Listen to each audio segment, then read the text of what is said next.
அஸ்ஸலாமு அலைக்கும் வரஹ்மத்துல்லாஹி வபரகாத்துஹு. நோன்பின் பிரதானமான நோக்கங்கள். அல்லாஹுடைய தூதர் ஸல்லல்லாஹு அலைஹி வஸல்லம் அவர்கள் கூறினார்கள், பொய்யான பேச்சையும் பொய்யான நடவடிக்கைகளையும் விட்டுவிடாதவர் தம்முடைய உணவையும் பானத்தையும் விட்டுவிடுவதிலே அல்லாஹ்வுக்கு எந்த தேவையும் இல்லை. இந்த செய்தி அபூ ஹுரைரா ரலியல்லாஹு அன்ஹு அவர்கள் மூலமாக அறிவிக்கப்பட்டு ஸஹீஹுல் புகாரியிலே 1903 என்ற எண்ணிலே பதிவு செய்யப்பட்டிருக்கிறது. நோன்பின் மூலமாக உடல் ஆரோக்கியம் பேணப்படுகிறது என்றெல்லாம் காரணங்கள் கூறினாலும், நோன்பினால் ஏற்படக்கூடிய ஆன்மீக ரீதியான உண்டான நிலைப்பாடுகளை நாம் இங்கே சிந்திக்க கடமைப்பட்டிருக்கிறோம். நோன்பு நாம் அதன் மூலமாக பக்குவப்படுவது என்பது உண்மைதான். ஆனால் அல்லாஹ்வை பற்றி உண்டான அச்சத்தை நம்முடைய உள்ளத்தில் அதிகரிக்க வேண்டும். இதுதான் பிரதானமான நோக்கம். தவறான நடவடிக்கைகளில் இருந்து விடுபடாமல் பட்டினி கிடப்பதோ தாகித்திருப்பதோ அல்லாஹ்வுக்கு எந்த தேவையும் இல்லை என்பதை அல்லாஹுடைய தூதர் நமக்கு தெளிவுபடுத்தியிருந்தாலும், அல்லாஹு தஆலா அத்தகைய நிலைப்பாடு கொண்டுள்ள நோக்கத்தை குறித்து மிக தெளிவாக பேசுகின்றான். ஒவ்வொரு நன்மையான காரியத்திற்கும் 1 முதல் 700 மடங்கு வரை கூலி கொடுக்கப்படுகிறது. நோன்பு எனக்குரியது, அதற்குரிய கூலியை நானே கொடுப்பேன் என்று அல்லாஹ் குறிப்பிடுகின்றான். நோன்பாளி நரகத்திலே இருந்து பாதுகாக்கப்படுகிறார். நோன்பாளி சுவர்க்கத்தில் இருக்கக்கூடிய ரையான் என்ற வாசல் வழியாக அழைக்கப்படுகிறார் என்றெல்லாம் நோன்பாளிக்கு கிடைக்கக்கூடிய அந்த பாக்கியங்கள் குறித்து எடுத்து சொல்லப்பட்டிருந்தாலும், ஒன்றை நாம் கவனத்தில் கொள்ள வேண்டும். நம்முடைய நோன்பு நமக்கு அல்லாஹுடைய அச்சத்தை பெற்றுக் கொடுக்க வேண்டும். உலக முஸ்லிம்கள் ஒரு வருடத்தில் 30 பகல் உண்ணாமல் பருகாமல் நோன்பு வைப்பது அவர்களுக்கு மிச்சப்படுத்தி கொடுக்க வேண்டும் என்ற நோக்கத்திற்காக அல்ல. இவ்வுண்மையை தெரிந்து கொண்ட பின் நோன்பின் நோக்கம் என்ன என்பதை நாம் அறிந்து கொள்ள முடியும். நோன்பினுடைய நோக்கம்தான் என்ன?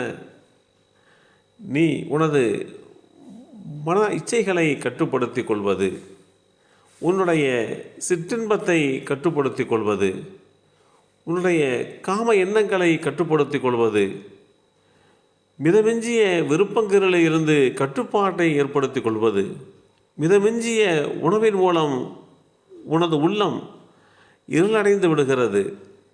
அதில் இருந்து நீ உன்னை பாதுகாக்க வேண்டும்.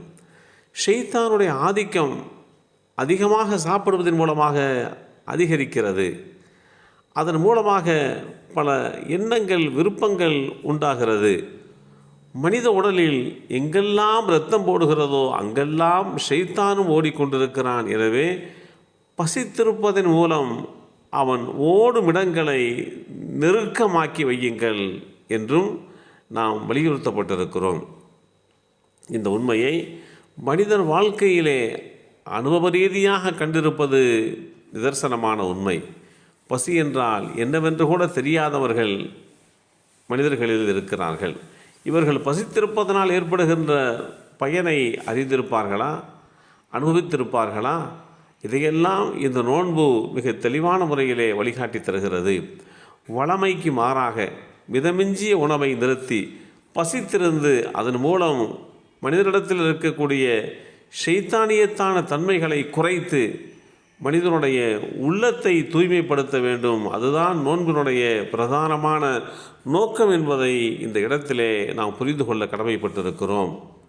இவைகளை அடிப்படையாக கொண்டுதான் அல்லாஹுவே நோன்பை குறித்து சொல்கின்ற போது, நோன்பு உங்களுக்கு அல்லாஹுடைய அச்சத்தை ஏற்படுத்த வேண்டும் என்று மிக தெளிவாக சொல்கிறான். உடல் ரீதியாக மற்ற வகையான எண்ணற்ற பாக்கியங்கள் உங்களுக்கு கிடைத்தாலும் நீங்கள் வைத்திருக்கக்கூடிய நோன்பு அல்லாஹுடைய அச்சத்தை ஏற்படுத்த வேண்டும். அதுதான் பிரதானமான நோக்கம் என்று அல்லாஹ் தெளிவுபடுத்தி காட்டுகிறான். எல்லாம் வல்ல அல்லாஹு தஆலா நம்முடைய நோன்பை அவனுடைய நெருக்கத்தை பெற்றுத்தருகின்ற அச்சமுள்ள நோன்பாக வாக்கி தந்தல் உரிமானாக. அஸ்ஸலாமு அலைக்கும் வரஹ்மத்துல்லாஹி வபரகாத்துஹு.